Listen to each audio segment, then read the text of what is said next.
ఒక్క నిమిషం, ఈ వీడియో స్కిప్ చేసే ముందు ఒక్కసారి ఇది చూడండి. మెస్సీ, రొనాల్డో, ధోని, కోహ్లీ వీళ్ళ పేర్లు వింటే స్టేడియం దద్దరిల్లిపోతుంది. వీళ్ళ గురించి మనందరికీ తెలుసు.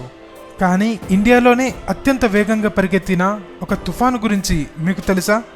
మన దేశం పేరుని ఏషియన్ అథ్లెటిక్స్ మ్యాప్లో గర్వంగా నిలబెట్టిన ఆ మెరుపుదిగ పేరు ఆశారాయి.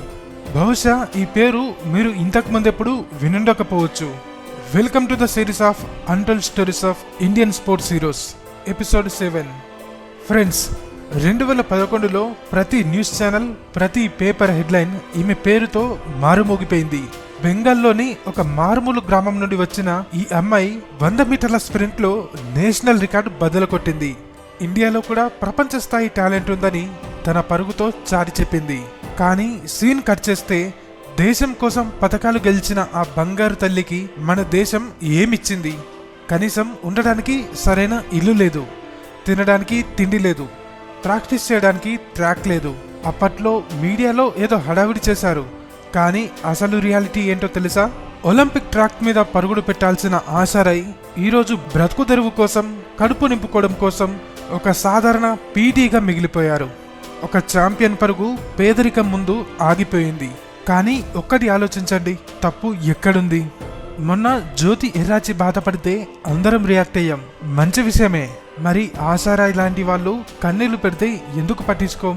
కేవలం వీడియో వైరల్ అయితేనే మనకు దేశభక్తి గుర్తొస్తుందా? అసలు నిజం ఏంటంటే సోషల్ మీడియాలో వల్గర్ కంటెంట్కి ఇచ్చే ఆదరణలో కనీసం 1% కూడా ఇలాంటి రియల్ హీరోస్కి ఇవ్వడం లేదు. అసభ్యకరమైన వీడియోలని వైరల్ చేసే మనం దేశం కోసం ఆడిన ఛాంపియన్ల కష్టాన్ని మర్చిపోతున్నాం. దేశం కోసం ఆడిన వాళ్ళు కూలీలుగా మిగిలిపోవాలా? మన దేశాన్ని గర్వంగా తలెత్తుకునేలా చేసిన వారిని ప్రభుత్వాలు పట్టించుకోకపోయినా వారిని గుర్తుంచుకోవడం మన బాధ్యత కాదా? మరో ఆశారాయ్ తన కలలను మధ్యలోనే వదులుకోకూడదంటే ఈ వీడియోని ప్రతి ఒక్కరికి చేరేలా మీ ఫ్రెండ్స్ అండ్ ఫ్యామిలీ మెంబర్స్కి షేర్ చేయండి.